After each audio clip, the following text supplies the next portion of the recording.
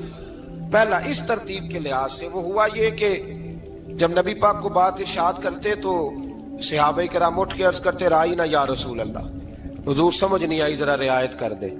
تو یہودیوں کی عبرانی زبان کے اندر نہ ذرا کھینچ کے پڑھتے تھے رائینا، تو اس کا معنی بنتا تھا معاذ اللہ اے ہمارے چرواہے، بکریاں چرانے والے کو بھی وہ رائینا کہتے تھے۔ تو جب صحابہ یہ کہنے لگے تو اللہ نے منع ہی کر دیا، فرمایا میرے محبوب کے غلاموں، اس لفظ کے پیچھے چھپ کے، اس لفظ کے پیچھے چھپ کے لوگ میرے نبی کی بے ادبی کر جاتے ہیں، تو جس لفظ کا کوئی ایک معنی بے ادبی والا بنتا ہو وہ لفظ بھی میرے نبی کے لیے نہ کہو، لفظ وہ والے کہو جس میں کوئی بے ادبی کا معنی نکلے نہ۔ یہاں لوگوں نے بڑے بڑے لفظ نہیں بول دیے، پھر کہتے میرا مطلب یہ تھا، میرا مطلب وہ تھا، تو نے وہ لفظ بولا کیوں جس کا کوئی غلط مطلب بھی نکل سکتا تھا۔ اللہ نے فرمایا یا ایھا الذین آمنوا لا تقولوا رائینا، اے ایمان والو رائینا کہو ہی نہ۔ تو یا اللہ کیا کہیں؟ فرمایا وقولوا انظرنا، تم کہو یا رسول اللہ ایک نظر فرمائیے، انداز دیکھیے، انظرنا ایک نظر۔ تو ہمارے بزرگ تو پہلے ہی بڑے پیار والوں نے کہہ دیا یا رسول اللہ انظر حالنا، کہتے کہاں سے لاتے ہو جملے؟ میں نے کہا اللہ کی کتاب سے، یا رسول اللہ انظر حالنا یا حبیب اللہ اسمع قالا، تو تم کہو انظرنا محبوب نظر کرم کرے، واسمعوا، اور کیا ضرورت ہے دوبارہ پوچھنے کی؟ اللہ کہتا ہے پہلے ہی دھیان سے سنا کرو، پہلے ہی واسمعوا، پہلے ہی احتیاط سے سنو، وللکافرین عذاب علیم، اور کافروں کے لیے دردناک عذاب ہے۔ لے جی اسی پارے میں اللہ تبارک و تعالیٰ نے پھر اہل یہود کا ذکر کیا، تو یہود کہنے لگے کہ ہم حضرت ابراہیم کے ماننے والے ہیں، تو اللہ کریم نے وہ بھی ذکر کیا کہ میں نے تو ابراہیم کو آزمایا ہے، وَإِذِ ابْتَلَىٰ إِبْرَاهِيمَ رَبُّهُ بِكَلِمَاتٍ فَأَتَمَّهُنَّ، ہم نے ابراہیم کو کچھ چیزوں سے آزمایا ہے، وہ ہماری آزمائش پہ پورے اترے۔ قَالَ إِنِّي جَاعِلُكَ لِلنَّاسِ إِمَامًا، تو پھر ہم نے انہیں کہا کہ ہم آپ کو پوری دنیا کا امام بنائیں گے۔ وہ آزمائش کیا تھی؟ آگ میں جانا بھی آزمائش، بیٹے کا نہ ہونا بھی آزمائش، بیٹا ہوا تو پھر اسے وادی غیر ذی زرع ان میں چھوڑ کے آنا بھی آزمائش، بڑا ہوا تو پھر ذبح کرنا بھی آزمائش۔ فرمایا جہاں جہاں آزمایا ہے نا، ابراہیم ہماری آزمائش میں پورے اترے۔ فرمایا تم مفت میں حضرت ابراہیم کی اولاد بنتے ہو اور ان کا نام لیتے ہو اور ان کے ساتھ اپنا تعلق بناتے ہو، دیکھو تو صحیح وہ کتنی آزمائشوں سے گزرے۔ تو اس کا بھی اللہ نے اسی میں ذکر فرمایا۔ اور پھر وہ بات کرتے تھے حضرت یعقوب کی اور حضرت اسحاق کی، تو فرمایا وہ تو ہمارے اتنے خاص بندے تھے کہ وصال کا وقت بھی انہوں نے اپنی اولادوں کو نصیحت فرمائی تھی کہ اللہ کی توحید پہ قائم رہنا، اس کا ذکر بھی اللہ نے اسی پارے میں بیان فرمایا۔ اور جو حضرت ابراہیم اور جناب اسماعیل نے کعبہ تعمیر کیا تو اس کا ذکر بھی اللہ تعالیٰ نے اسی بارے میں فرمایا۔ فرمایا جب وہ کعبہ بنا رہے تھے تو کہہ رہے تھے ربنا تقبل منا، کہہ رہے تھے اے اللہ بنا ہم نے دیا ہے پر مہربانی فرما ہم سے قبول فرما لے۔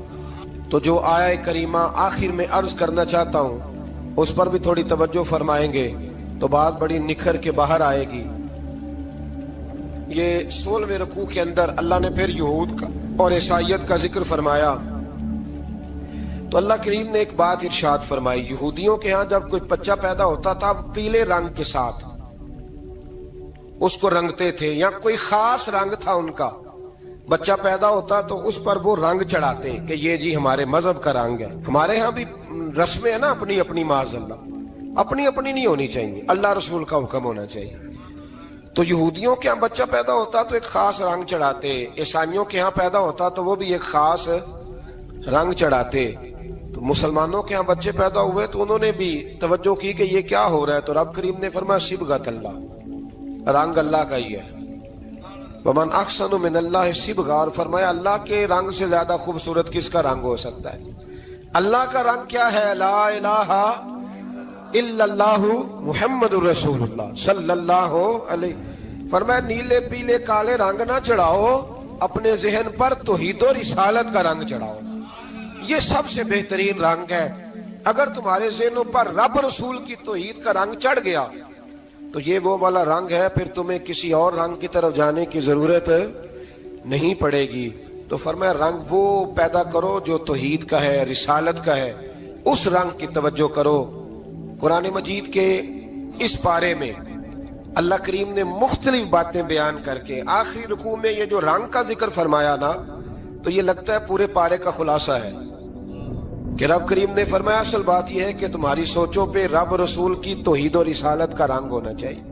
وہ ایک دفعہ مسلمہ کذاب بے ایمان کہنے لگا میں نے بنا لیا ہے قرآن پاک کا جواب. معاذ اللہ. جواب کیا بنایا؟ وہ سورت ہے نا القاریہ تم القاریہ وما ادراک ما القاریہ، کھڑکھڑانے والی کیا ہے، کھڑکھڑانے والی تمہیں کیا پتا کیا ہے کھڑکھڑی، قیامت کا ذکر ہے. کہنے لگا میں نے اس جیسی صورت بنا لیا. تو کیا بنایا؟ الفیل ملفیل وما ادراک ما الفیل. کہنے لگا ہاتھی، تمہیں کیا پتا کیا ہاتھی، تم کیا جانو کیا ہاتھی. تو پاس جو اس کے اپنے بیٹھے تھے نا چیلے، وہ کہنے لگے چپ کر جا، سارے زمانے کو پتا ہاتھی کیا ہوتا ہے. تو پاگل ہے، اس کے دو کان ہوتے ہیں، ایک سونڈ ہوتی ہے، چار اس کے پیر ہوتے ہیں. بیوقوف آدمی قرآن کا مقابلہ کرنا ہے تو کچھ چج کے ساتھ کر، پاگلوں کی طرح مقابلہ کرے گا، جوتے کھائے گا بھی، ہمیں بھی پڑھوائے گا. تو قرآن مجید کا کوئی مقابلہ کر سکا؟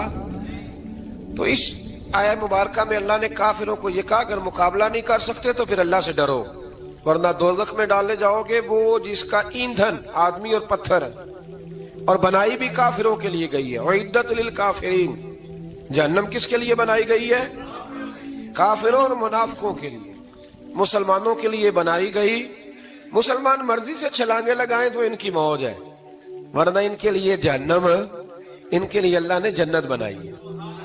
اور یہ بات کرتے ہی رب کریم نے فرمایا اے محبوب علیہ الصلوۃ والسلام مومنوں کو خوشخبری دے دیں کہ اللہ نے ان کے لیے جنت بنائی ہے، اس میں باغات ہیں، انہیں رزق دیا جائے گا کھانے کے لیے، اور اس میں انہیں پاکیزہ بیویاں دی جائیں گی، اور پھر وہ اس میں ہمیشہ رہیں گے، انہیں اس سے نکالا نہیں جائے گا.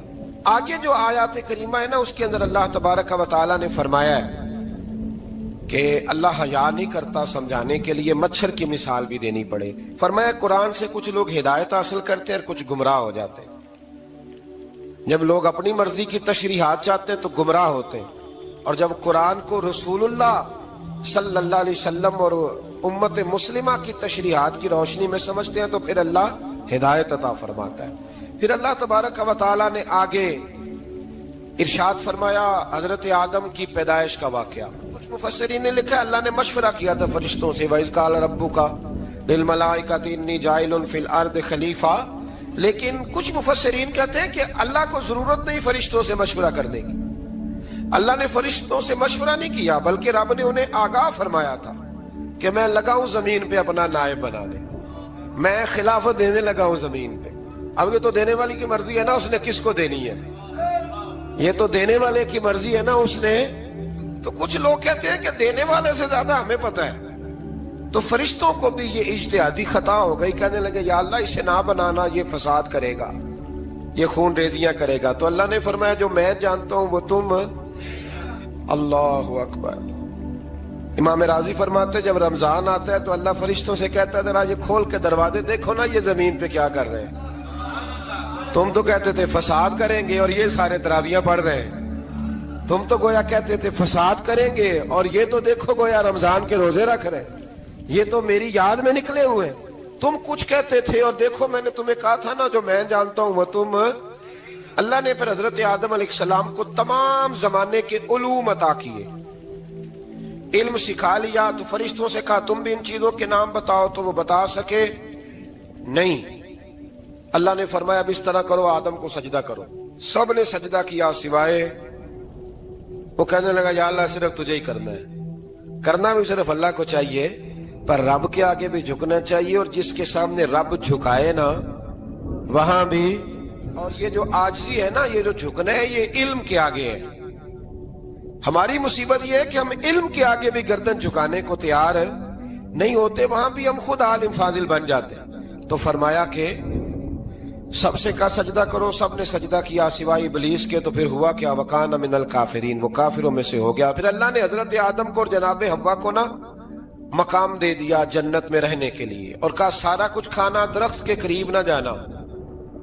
ابھی آپ کسی سے کہہ دیں تھوڑا سا تو پیچھے نہ دیکھنا، یعنی اگر میری سمجھ لیں ادب کی وجہ سے کوئی 1.5-2 منٹ یا 6 منٹ نہیں بھی نہ دیکھے گا تو سوچے گا ضرور کہ پتہ نہیں اب پیچھے کیا ہے، مصیبت کیا ہے۔ یعنی آپ کہہ کے دیکھ لیں کسی کو، پیچھے نہ دیکھنا، فطرت ہے نا انسان کی، وہ جستجو کرتا ہے، کہا اس درخت کے پاس نہ جانا۔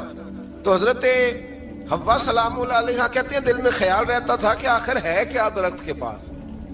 یہی انسان کا عقیدہ توحید ہے کہ جہاں سے رب منع کر دے وہاں وہ منع ہو جائے، اور یہ ان کی خطا نہیں تھی، یہ اللہ کی حکمت تھی، چونکہ رب نے تو پہلے کہہ دیا تھا بنایا ہی زمین کے لیے، تو یہ تو سارا کچھ ہونا تھا تو زمین پہ آنا تھا نا۔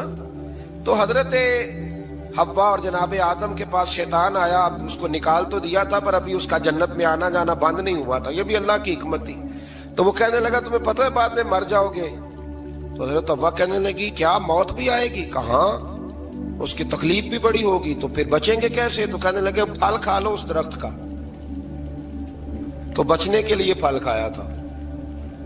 اس طرح لوگ آج بہت سارے کام بچنے کے لیے کرتے ہیں پر بچ سکتے، بچنے کے لیے پھل کھایا تو اللہ نے فرمایا زمین پہ چلے جاؤ۔ تو حضرت آدم زمین پہ آئے، پھر کئی 100 سال روتے رہے۔ فَتَلَقَّى آدَمُ مِن رَبِّهِ کَلِمَاتٍ، تو پھر اللہ نے خود ہی جناب آدم کو کچھ کلمے سکھائے۔ علامہ اسماعیل لکی فرماتے ہیں وہ کلمے یہ تھے کہ حضرت آدم نے میرے نبی کا وسیلہ پیش کیا، اللہ کریم نے جناب آدم کی دعا کو مقبول فرما لیا۔ پھر آگے بنی اسرائیل کا ذکر آ جاتا ہے۔ اللہ تعالیٰ نے بنی اسرائیل، آج آپ اسی قوم کو یہودی کہتے ہیں، ان کو اللہ نے اس زمانے میں فضیلت عطا کی تھی بہت زیادہ۔ تو عرب کے اندر جب نبی پاک علیہ السلام نے اعلان نبوت کیا تو کچھ لوگوں نے یہ کہہ دیا کہ اگر یہ یہودی کلمہ پڑھ لیں گے تو ہم بھی پڑھ لیں گے۔ تو پھر اللہ نے انہیں یاد کرایا کہ تم اصل میں کیا ہو، تمہیں کلمہ پڑھنا چاہیے۔ تو اہل یہود کا تذکرہ کرتے کرتے رب کریم نے ایک بات یہ بھی ارشاد فرمائی کہ تم لوگوں کو تو کہتے رہے ہو کہ وہ نبی آنے والے ہیں، وہ نبی آنے والے ہیں، اور جب آ گئے ہیں تو ماننے کو تیار نہیں ہو۔ تو فرمایا تأمرون الناس بالبر وتنسون انفسکم وانتم تتلون الکتاب، لوگوں کو بھلائی کا حکم دیتے ہو اور اپنے آپ کو بھول جاتے ہو، افلا تعقلون، تمہیں عقل نہیں؟ پھر اللہ نے انہیں یہ بھی یاد کرایا کہ یاد کرو وہ زمانہ کہ جب فرعون نے خواب دیکھ لیا تھا کہ کوئی بچہ اس کی سلطنت کو تباہ کرے گا، تو پھر اس نے تمہارے بچوں کو ذبح کرانا شروع کیا اور تمہاری بیٹیوں کو چھوڑتا تھا۔ فرمایا یہ بھی تو تم نے دیکھا، میں نے تمہیں پھر تم سے کہا جہاد کرو قوم عمالقہ کے خلاف، تو مقام طیہ میں جا کے یہ لوگ کہنے لگے ہم سے جہاد نہیں ہوتا۔ اللہ نے انہیں ایک میدان میں قید کر دیا۔ بڑی دلچسپ بات، قید تو لوگ ہوتے ہیں نا چار دیواری میں، تو اللہ نے بنی اسرائیل والوں کو جب انہوں نے کہا جہاد نہیں کریں گے تو اللہ نے میدان میں قید کر دیا۔ میدان میں، یہ یاد رکھیں، جب انسان اللہ کی نافرمانی کرتا ہے تو اسے ایسی قید ملتی ہے جس کا اس نے تصور بھی نہیں کیا ہوتا۔ ایک میدان ہے مقام طیہ، قید ہو گئے، سارا دن سفر کرتے تھے، سارا دن، تو رات کو تھک کے سوتے تھے، صبح اٹھتے تھے نا جب، تو وہیں ہوتے تھے جہاں کل صبح چلے تھے۔ تو رب جب کسی کو قیدی بناتا ہے تو اسے زنجیروں کی، سلاخوں کی ضرورت ہے۔ دعا فرمائے اللہ تبارک و تعالی غموں سے نجات عطا فرمائے، یہ دعا فرمائے، ایسی قید دیتا ہے کہ جس سے پھر چھٹکارا ہو سکتا۔ تو بنی اسرائیل کا بہت زیادہ تذکرہ اس بارے میں اللہ تبارک و تعالی نے پھر بیان کیا، اور پھر کہا کہ انہیں جو حکم دیا جاتا تھا یہ اس کی سرتابی کرتے تھے، پھر اللہ نے ان پر ذلت نازل کر دی اور یہ ہمیشہ اس کا شکار